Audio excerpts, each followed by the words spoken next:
Hello, this is Mike Van Meter, and welcome to the Recovery is Possible podcast. And I want to thank you for joining me, and you can reach us at our Facebook site, which is also called Recovery is Possible, or our website, which is vanmeterwellnesssolutions.com.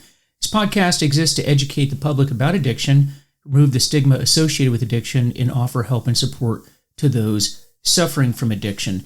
So folks, today this episode is sponsored by FHE Health, which is a substance abuse and mental health treatment center specializing in treatment for the first responders' needs, including PTSD, anxiety, and substance use. Take the first steps to a better life today by visiting FHEhealth.com. That's FHEhealth.com. And so today we have a guest that was with us early on. I believe it was our first episode. I believe so. And that is Lily. And she's back here talking to us about family programs again, but not necessarily family programs, although we might touch on that. But we want to talk about families and reactions to their loved ones that are suffering from addiction and sort of the behaviors that fall into that, and really give you just sort of an insight as to what to expect and maybe some recommendations as to how you can handle your loved one's addiction. And what's prompting this is we're getting lots of feedback from people, calls, emails about people that want to know what they can do with their loved one. And I have people that have been trying to get into recovery for a number of years and that continually relapse, and it just frustrates the heck out of their loved ones. And, you know, people get to their wits' end and they don't know what to do. And that's what we're going to talk about here today. Because, folks, I've talked about this many, many times before, that addiction is a progressive disease. It is deadly. It gets worse over a period of time. It never, ever gets better. There are no exceptions to that rule. And this is the disease that really drives everyone that you love, if you're the one that's suffering from it, away from you, to the point where you need people the most. That's when you have the fewest number of people around you, because this is the disease that causes you to engage in behaviors that no one likes. And sometimes it's illegal behavior, sometimes it's just bad behavior, or it's irresponsibility. And by the time you get to your end, everybody is just frustrated with you and they want to leave. And there's a number of listeners that have been calling in saying that that's exactly the situation that they were in, and they want to know, what should they do? So welcome, Lily, again to the program. Thanks, Mike. Thanks for having me. Okay, so you heard the intro there, and maybe just talk about that a little bit, because I know in your situation, that's exactly what happened. And you were frustrated. You didn't know what to do. A lot of mistakes were made on your part. At least I think that's how you look at it. But when I say mistakes, they were things that you didn't know that you were doing wrong. We all learn as we go. There's no rules booklet or there's no manual on how to handle those things. But tell us about some of the things that you learned over the years, and what can you tell our listeners that are suffering from this right now? Thanks, Mike. So I think that as I was in your episode 1, and I had talked about that I went to Al-Anon when my kids were 4 and 7, and things had gotten so bad between my husband and I that I had tried everything in my power based on what I knew in order to be able to get him into recovery. And nothing I was doing was working. And so I was very, very frustrated. So that's when I stumbled across Al-Anon, started going to meetings. And then I discovered that there were people like-minded like me that were going through similar things. And they were having also issues. Either, number one, they had left their addict or their alcoholic already, or they were going through similar things like I was, and some people were getting, they were much better. So that was a meeting that I went to. There were like 20 plus people, and all these people are laughing, and I certainly wasn't in the mood to be laughing. So to answer your question, as far as what do you do when you're at your wit's end, and what were some things that when I look back in time, maybe some things that I'm not necessarily proud of. I would think that, it's easier to say when I look back in time thinking that, I would go to a meeting and then I would feel like my bag was full, like I had all these tools that I could apply. But then when I would get into a situation with my husband and he would trigger me, in a negative way. And then I would react. It's like all the tools just went out the window. And then I would react angry, frustrated, blaming, angry, threatening to leave, take the kids. It was so frustrating because while I wanted him to be well, and because I felt he wasn't choosing to be well, I felt that, it was almost like a personal attack. I know that you had your other episodes about choice versus disease. Or moral issue versus disease. Right, yes. moral, right. And so the idea being that an addict or an alcoholic doesn't choose to have the disease, but once they have the disease, they do make a choice whether or not they get better or not. And that was my frustrating point. I think that at a point when my husband's addiction got really bad, I think he recognized he had the disease, but he still wasn't making the choice to get long-term sobriety. And that's what frustrated me was, okay, you're sick, but why aren't you doing everything you possibly can to get better? And I know you and I were talking about a little bit earlier about why is that? Why doesn't the alcoholic or the addict get help when confronted with it, especially if they've gone to treatment and they've, gone to detox and they're still not doing everything possible in order to get better.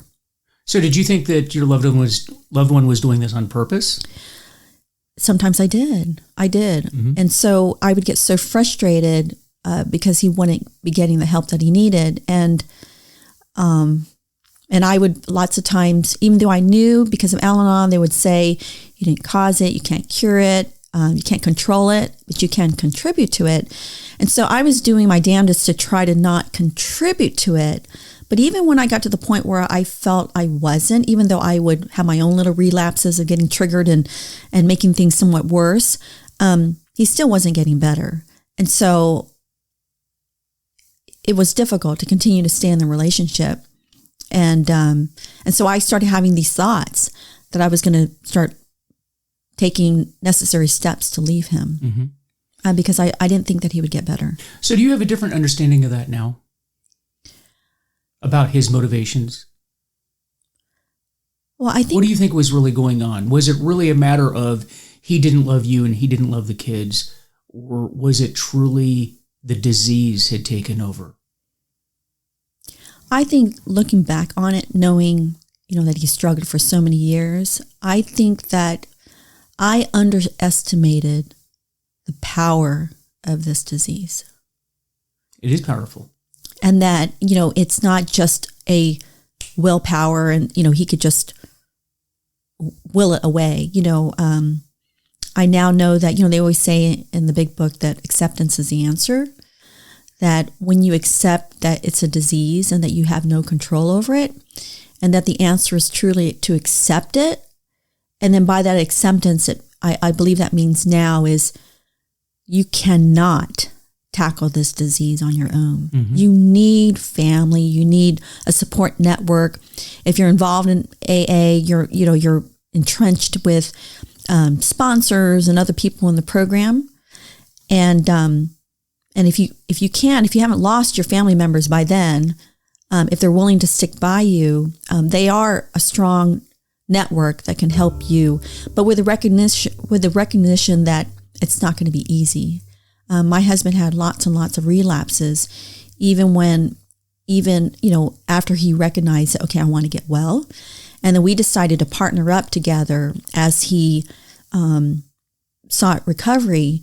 And I still saw relapses, but at least I got to the acceptance on my end. Okay, this is not going to be a one and done deal. He's going to continue to have lots of relapses. He's got to, he had to change everything, learn new tools, learn how not to pick up the drink, and do something instead. He had to, I think you mentioned he had to change not some things, but everything. Yeah, complete change of lifestyle. Complete change of lifestyle. Yeah, and I think that on my end, like I was mentioning before, I came not knowing anything about alcohol or addiction to learning about it through Al-Anon, and then having this internal struggle within myself of this choice versus disease. And for me, when I kept trying to force solutions, that it was only when I really truly understood the magnitude of the disease and how the alcoholic or the addict is literally, just in the throes of it. And so what's that pithy comment we were talking about earlier?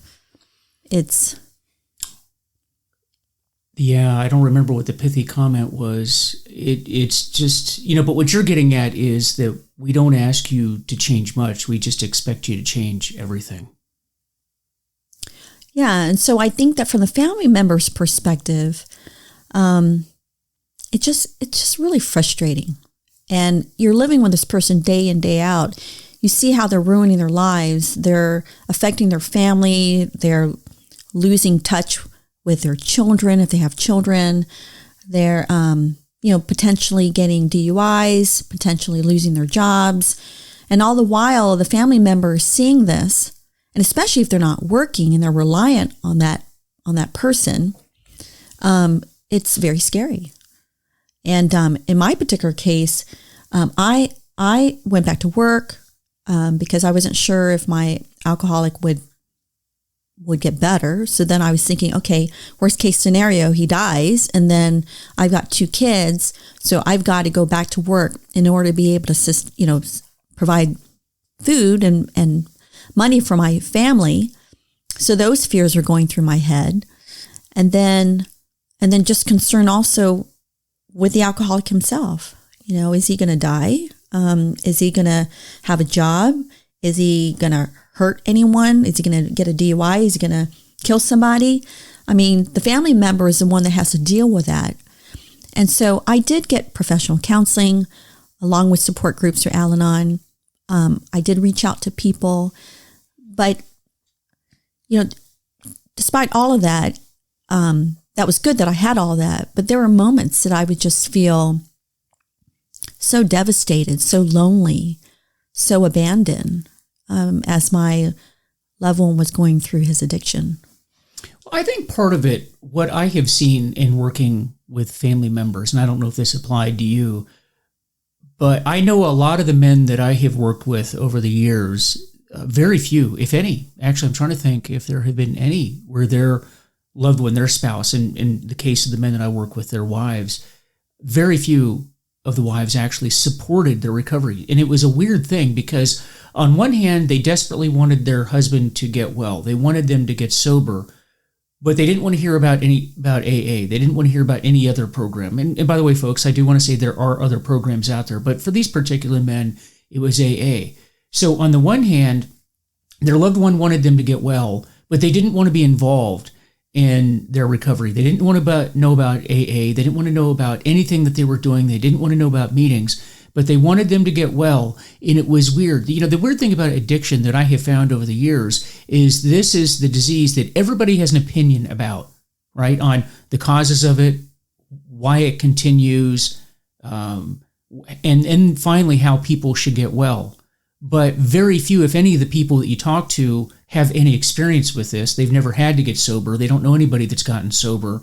And they have all these programs. Like, for example, AA. I've never seen a program where so many people in the country have an opinion about AA, but yet they've never been to a meeting. They've never read the big book. They don't know anything about it, but yet they have strong opinions on it. And I think that that's a shame because right at the moment that people need the help, the people that are around them that should be helping them aren't helping them.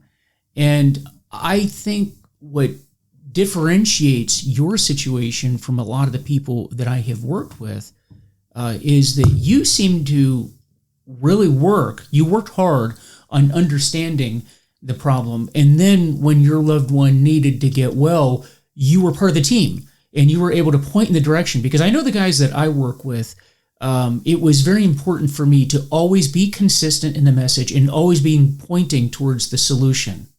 There is one solution. When it comes to addiction, there's one solution and there's one answer. The problem is we've watered this down and it becomes very confusing. And if an addict can find a way out, if they can find something other than the true solution, they'll take that something else. But in your case, it seems like you were always pointing in the right direction and pointing towards the answer. Ultimately, it worked. It took a long time, but it worked ultimately, it sounds like.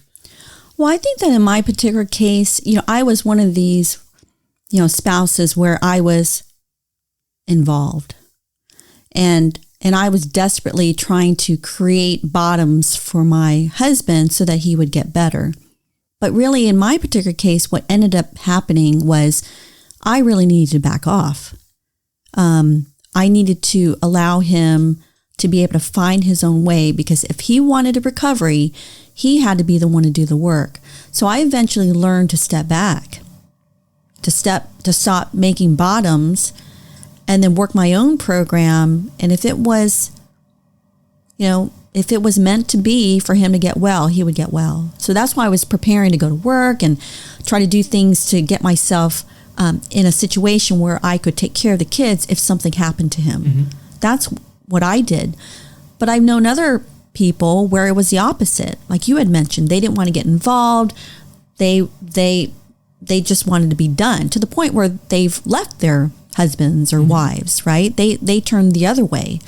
And then maybe later on, as their spouse maybe turned towards recovery, then they develop that relationship, or some just stay out forever. So, I want to talk, address what you had said about, when you had talked about, we were going back about pithy comments. Mm-hmm. And I remember what it was. We talked about, it's a disease that tells you that you don't have a disease. That's right. Yeah. Right. So I hear that statement. I mentioned that I thought it was pithy because from a family member's perspective, hearing that doesn't necessarily give me any solace, because it's kind of like, well, it's a disease that tells you don't have a disease. I'm like, so what? How does that help me as a family member, where I'm seeing my husband, passed out on the floor, and I'm wondering, is he dead or alive? Or he was supposed to be at a function with me, but he's in bed, totally drunk, and I'm left having to drive the kids, and he's incapacitated the whole weekend. So then I'm all alone, playing chauffeur, and I have a third child basically sleeping in the bed. So that's, so it's, I intuitively hear it, but accepting that and realizing, I had not made the transition yet to say, if my husband had cancer and he had gone through chemo and he's laying on the bed and he's super sick, could I equate that to, okay, he's a drunk, he can't stop himself from picking up a drink, he's passed out on the bed. I don't think that I would have been angry at him if he had cancer, but I'm sure angry at him because he's an alcoholic and he's passed out on the bed. I hadn't made that transition where I equated alcoholism or addiction as a disease and put it on the same level as cancer.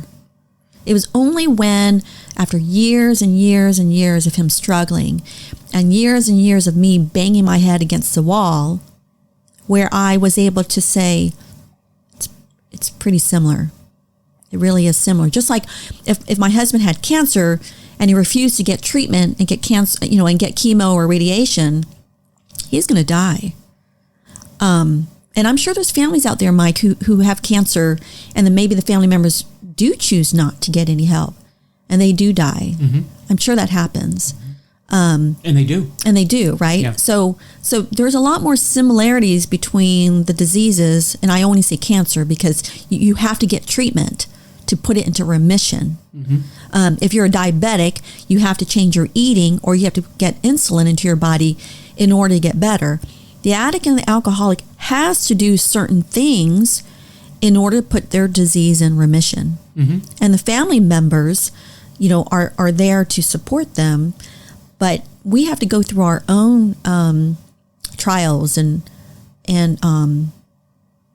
tribulations in terms of accepting that the person that we're with is sick. So you raise a good point, because a lot of people question the comparison between cancer and diabetes in addiction. And where I'm going to talk about the similarities between the two, and I'm going to talk about the differences, right? Because when you explain it, I think it helps people understand this a bit more. When we talk about alcoholism or addiction as being a disease, it is a disease.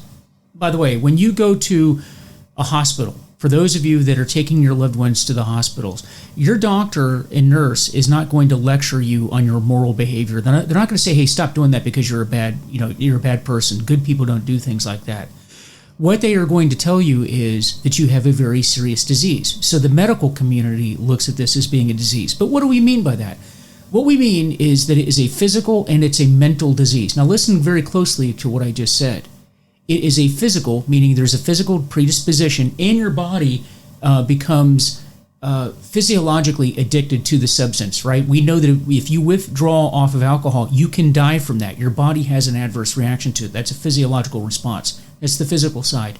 But then the mental side is your body tells you, your brain rather, tells you that not only is your drinking, your drugging not a bad thing, but it's a good thing. That's why alcoholics drink until they're out of alcohol or they pass out, whereas a non-alcohol will stop at a certain point, meaning they'll stop drinking, they'll throw up, their body will reject it. But if you ever wonder why an alcoholic can drink enormous amounts of alcohol without throwing it up and without stopping, it's because physiologically their body does not have that adverse reaction, and their brain is miswired to say that not only is alcohol a good thing, but drinking a lot more is a really good thing. It's a miswiring, okay? So it's a mental and physical. It's combined, so the two are there. So I know AA has a lot of really pithy one-line sayings. If you've never been to an AA meeting, it is just, it's amazing how many one-lines come out of AA. In fact, I'll do a podcast someday talking about some of my favorites because I actually like them. But I like how this one here where it says, alcoholism is the disease, or addiction rather, is the disease that tells you that you don't have it. And that's because the brain actually tells the addict that this is not a problem, to the point where they actually don't see what you see. They don't see what you see. You're like, dude, your life is falling apart. You're losing your family. You're losing your job. And then you will see somebody continue to drink and destroy their life. And in fact, I talk to lots of people that say, I was actually happy when my wife left me or she put me in a hotel room because that meant that I could drink with nobody disturbing me, right? And you hear that over and over and over when you're at meetings. That clearly is someone that does not see what everybody around them sees. And that's what we mean. It's the addiction that tells you that you don't have it. And then later when you get into recovery and you relapse, again, your brain tells you that this is not going to be a bad thing. And you forget. You actually forget. Your brain does not allow you to see what happened before. Right? And that's why another one of the famous lines in AA is just before you take that drink, play the movie to the end. Play that movie out and look at the end and see how. Watch the end first before you pick up that first drink. It's because it's almost like the Men in Black. If you've ever seen that movie where they do what they do and then they come out with that machine and they zap you and it erases your memory. That's kind of what this is. It erases your memory and you forgot about all those things that happened before. And if you don't believe me, just go to AA meetings, be around a bunch of addicts and alcoholics, and listen to them talk, and you will hear what I am talking about over and over and over again. And you'll be convinced it is the disease that tells you that you do not have it. So when you're dealing with your loved one, I think, you have to keep that in mind. The behavior is frustrating, it's angering, you'll want to leave. But understand, this is not because this person doesn't love you. They actually just don't see what you see. Does that make sense? And was that your experience? Yeah, I think that there was. I know of a scenario where my husband had asked me when we were partnering up together, as he was wanting to stay sober. So he had asked me, Can you keep my keys? I said, okay. So we live really close to a Giant, and they normally close around 11 o'clock at night. A Giant is a supermarket if you don't live in this area. Sorry. Yeah, a Giant is a local supermarket. Mm-hmm. Yeah, so he had given me the keys, and then the craving came up. And so he had asked for the keys. And then I said, no, you had asked me to keep them. So he's literally chasing after me around the house, around his car, in order to be able to get those keys. So I gave in, and then I drove him to the Giant's grocery store. So we get there, and then I'm quiet, or I'm just under my breath saying, why did I even ask, allow you to tell me to do this? I mean, so we're at the supermarket, and now we're in front of where the wine is, and I'm standing between he and his favorite wine. And what does he do? He says, "Step aside." and I could see this crazed look in his eyes, like a glassy look of just intent. And I had not seen that look, but it was like a hungry look. And so I could tell that it was almost like he was possessed. So then I stepped aside, and then he got his favorite wine.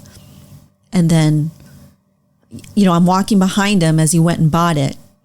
And then I brought him home, and I said, don't you ever ask me to do that again. But that was the very, very first time that it started to sink in that the alcohol had a major grip on him, and it just possessed him, really. Mm-hmm. That's what I felt. Possessed. You know what? I want to address that a little bit, because you raised a very, very interesting point. But before we do, let me just talk about our sponsor one more time. This episode is sponsored by FHE Health. FHE Health has been providing life-changing behavioral health services for more than 20 years.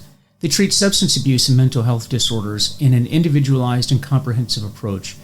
Recognizing the specialized treatment needs of the first responder community, they've created Shatterproof, a dedicated program for law enforcement, fire rescue, and similar communities to receive treatment among peers. They're experienced in providing privacy and working with unions for employment. FHE Health is committed to providing the best care experience for our patients, for their families, and for our community. So learn more at FHEHealth.com. So you mentioned it was almost like your husband was possessed.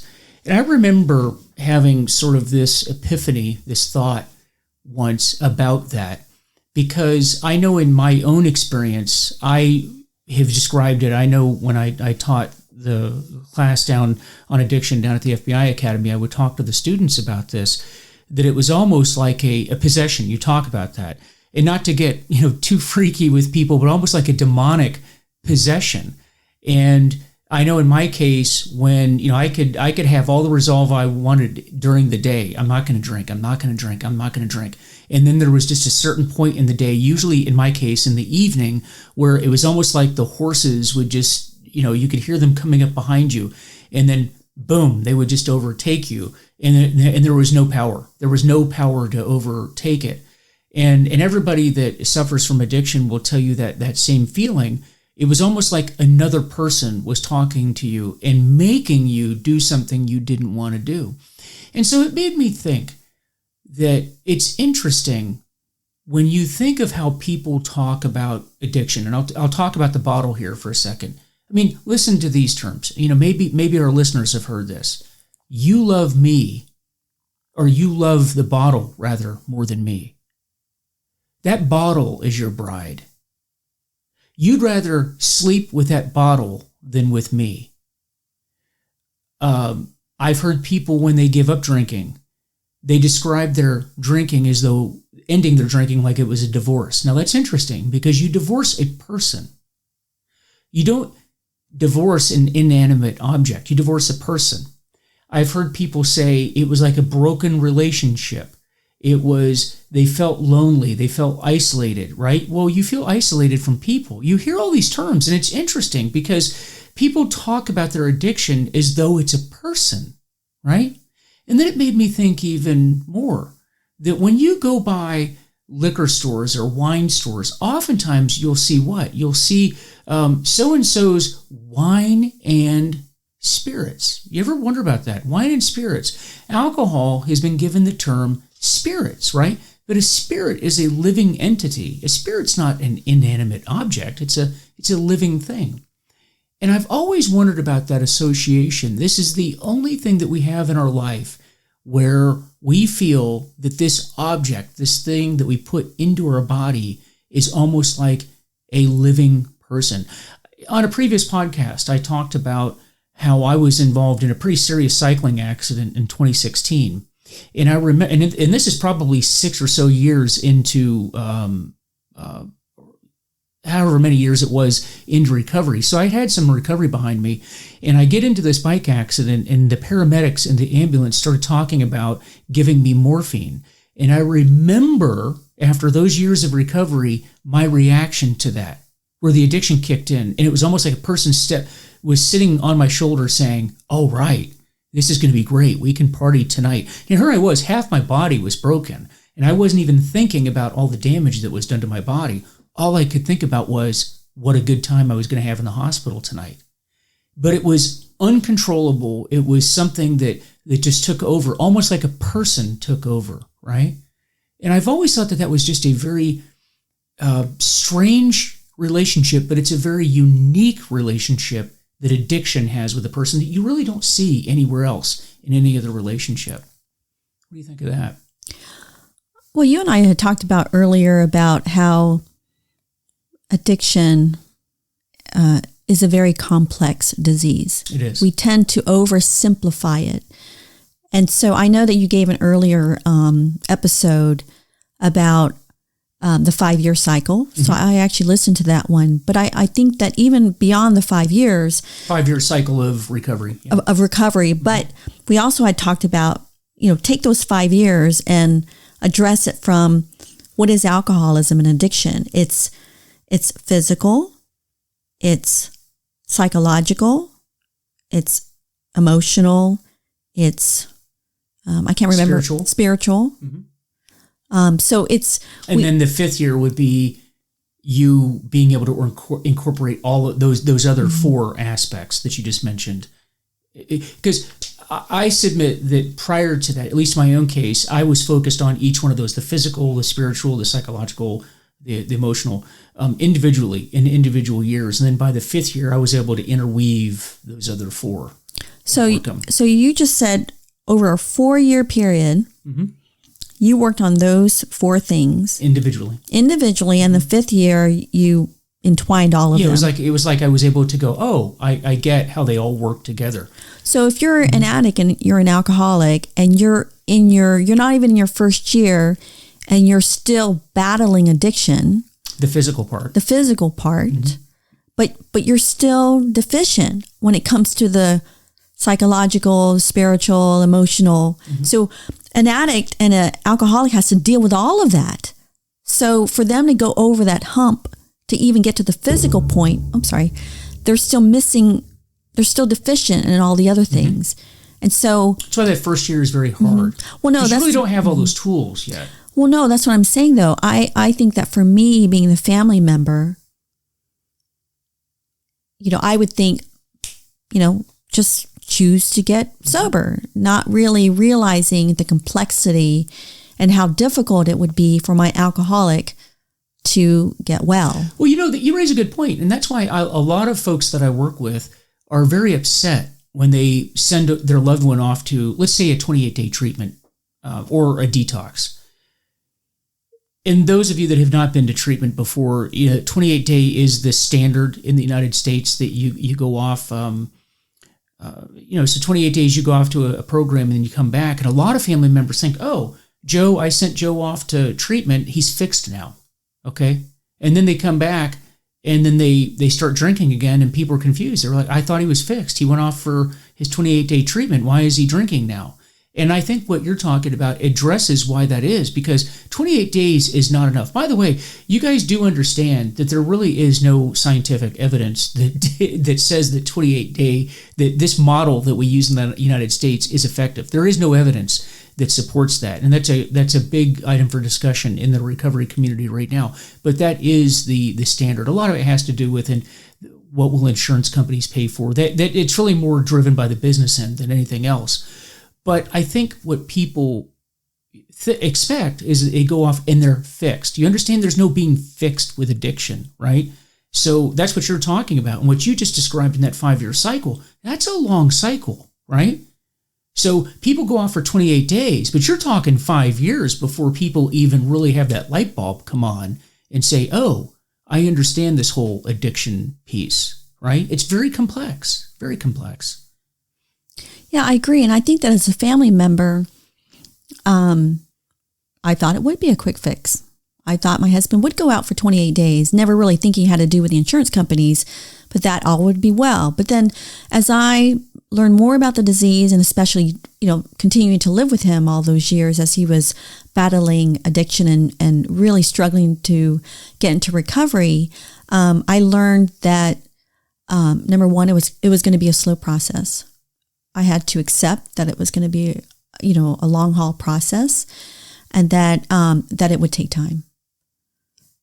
And, looking back on it, it was a very hard struggle for him. Mm-hmm. Well, if somebody is in your situation right now, what do you think are the key takeaway learning points? If you could go back and do something different or multiple things differently now based on what you know all these years later, what would you do differently?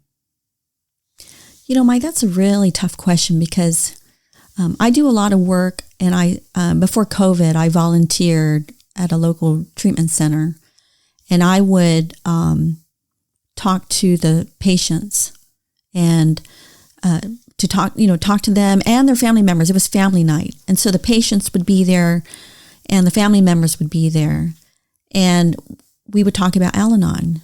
And I would tell my story and then share with everybody what brought me to Al-Anon and why do I continue to go. And there was a patient in that room. I don't remember if there were any family members at all.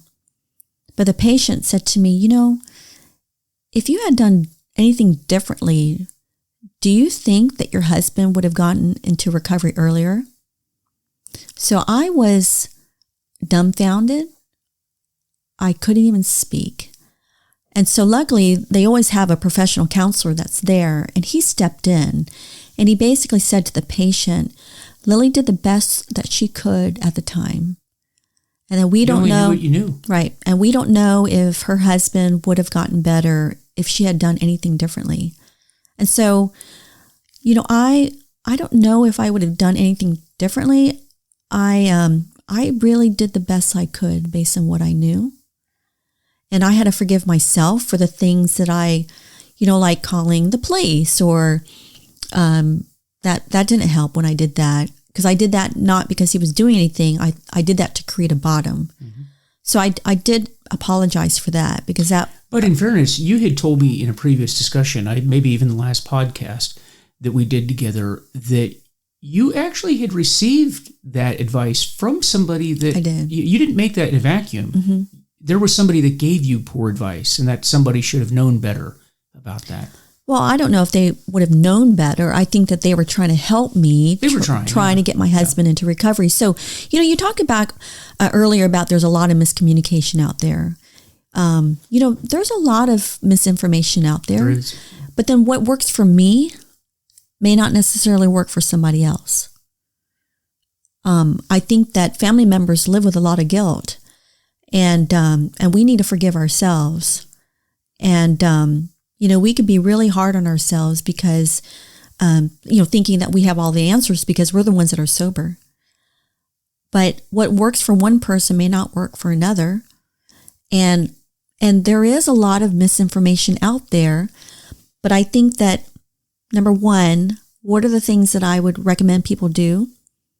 Number one, if you're not, if you don't know anything about the disease, you need to read about it. Number two, there are professional counselors out there that deal with addiction, that understand that this is a disease. Number three, if you need a support group, there's AA, I even used to go to open AA meetings.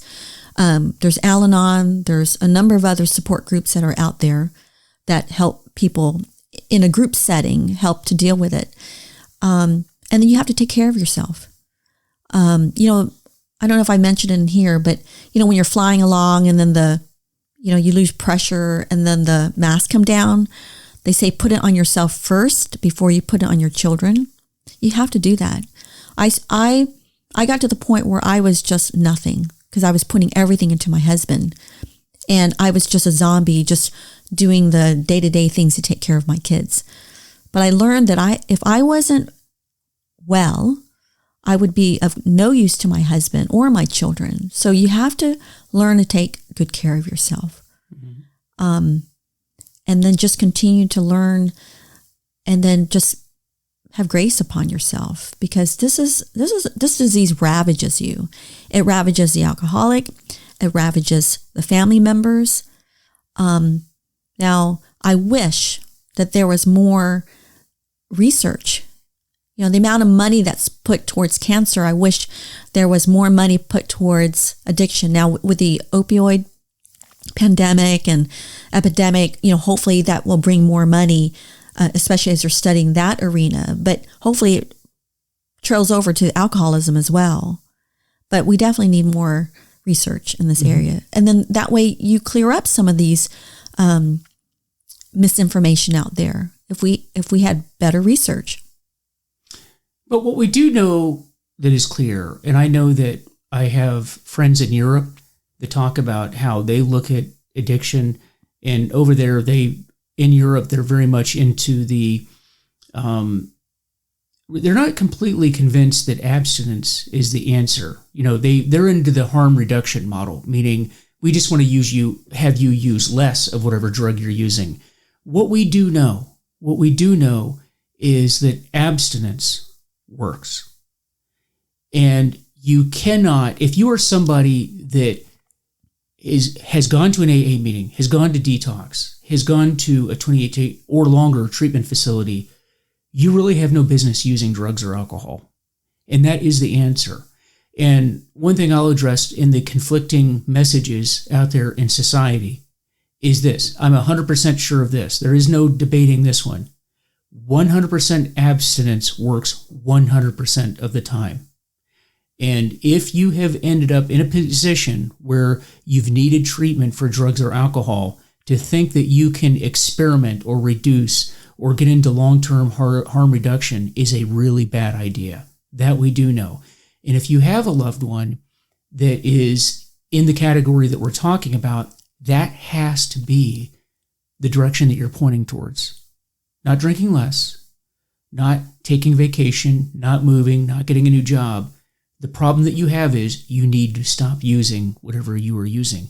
And you cannot substitute one mind-altering substance with another. For example, you can't stop drinking and smoke marijuana all day long.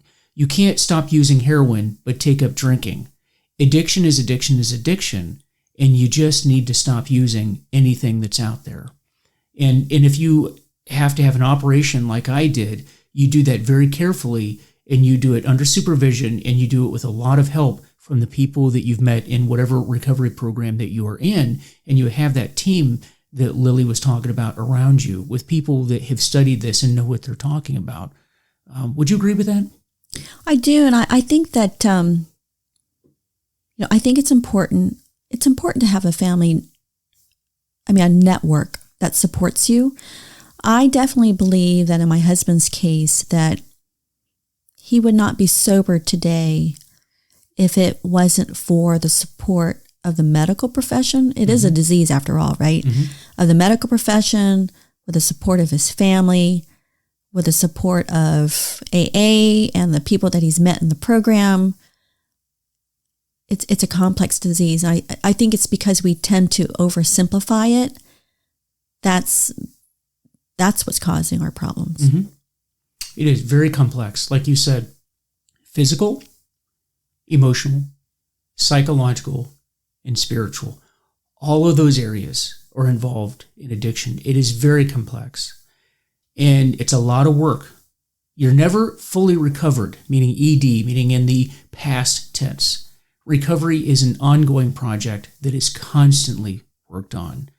And you still support your husband today, correct? I do. Are you very much involved in not only your own recovery, but you support him in his. I mean, understand that recovery for you and for your husband are different programs. Everybody works their own program, but you support each other, correct? Mm-hmm.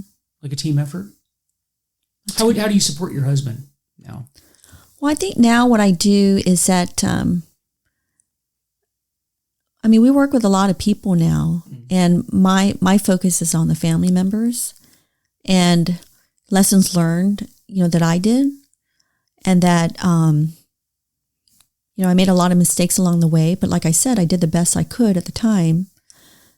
But then now what I know now, I'm able to pass that along and hopefully provide hope for them, that there are no guarantees that your loved one will get better. Mm-hmm. There are no guarantees. But, if you've loved that person, then you're going to support them. And I'm not saying that you have to stay with them. I got to the point where if my loved one, if my husband had not gotten better, I was seeing a professional counselor, and I was feeling very alone, and I felt completely abandoned. And so she did say to me, though, that I was being abandoned, and that when I was with my husband, he wasn't physically abusive, but I did feel emotionally abused.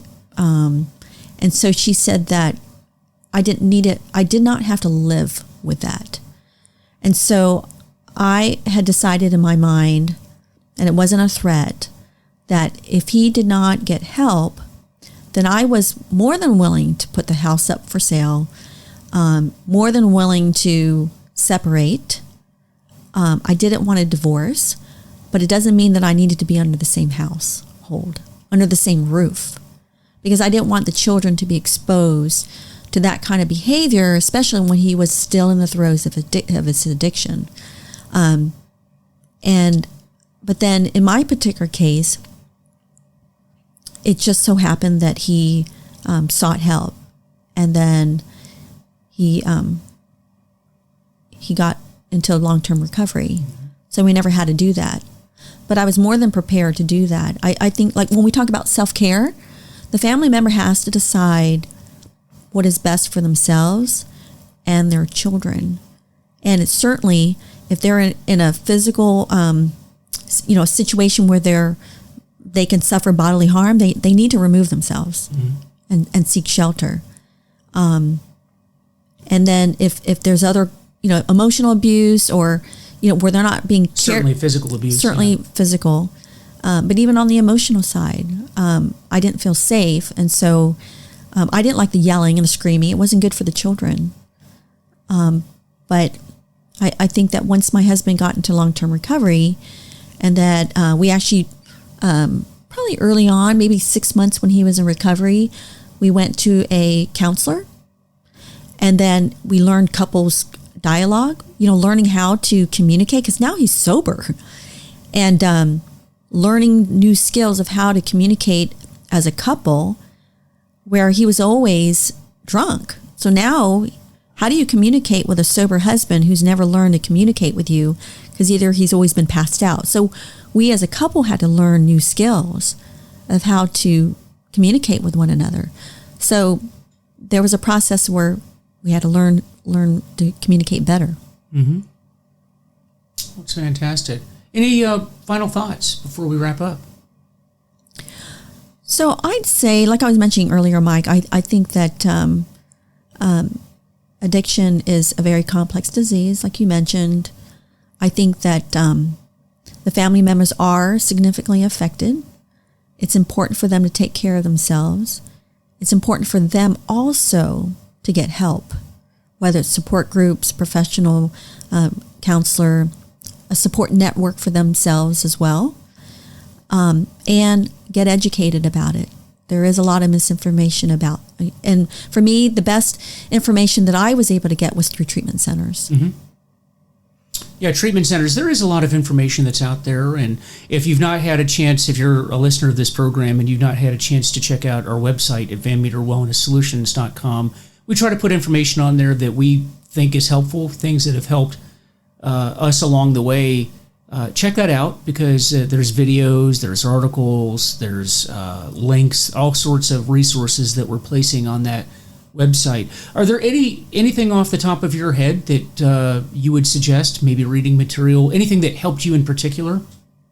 There was a book once I remember talking to you about, and I've read it actually, it's really good too. It's called Under the Influence. That's a very, very good book. There's also another book written by Christopher Kennedy Lawford. He's from the whole Kennedy clan, if you remember the Kennedys. He has a book called Recover to Live, which I thought was an excellent resource. Any others that you can think of off the top of your head that would be a good resource? Of course, all of the AA Al-Anon literature that's out there would be helpful as well. So any other thoughts that you want to impart? So, all right, folks. Well, thank you very much. Lily, thank you for being on the show. Thanks for having me. And once again, this episode has been sponsored by FHE Health. According to SAMHSA, first responders are 30% more likely to develop behavioral health conditions like PTSD. FHE Health specializes in getting first responders better and cleared for duty. So find out once more at FHEhealth.com. That's FHEhealth.com. And so I like to say I don't represent any group. I know we talk about AA and Al-Anon quite a bit on the show, but do keep in mind we don't represent AA. There are other groups out there that you can tap into and other resources. We're just talking about programs that we've worked with, and if there's anything that we've said that you don't agree with, then just discard it, but try to use something that we've said to help you and your loved one today. Because that's what we do in recovery. We help ourselves along the way while we're helping others. And we try to do that through imparting knowledge that we've gained along the way. So with that, please visit our Facebook page, which is Recovery is Possible, and our website, once again, is VanMeterWellnessSolutions.com. Let me know how I'm doing, and let me know if there's a topic that you're interested in hearing. Today's topic was something that has been brought up from listeners that have been writing to me and telling me about issues that they've had. So would love to discuss any information or any issue that you want more information on. And so guys, with that, take care, and we'll see you next time.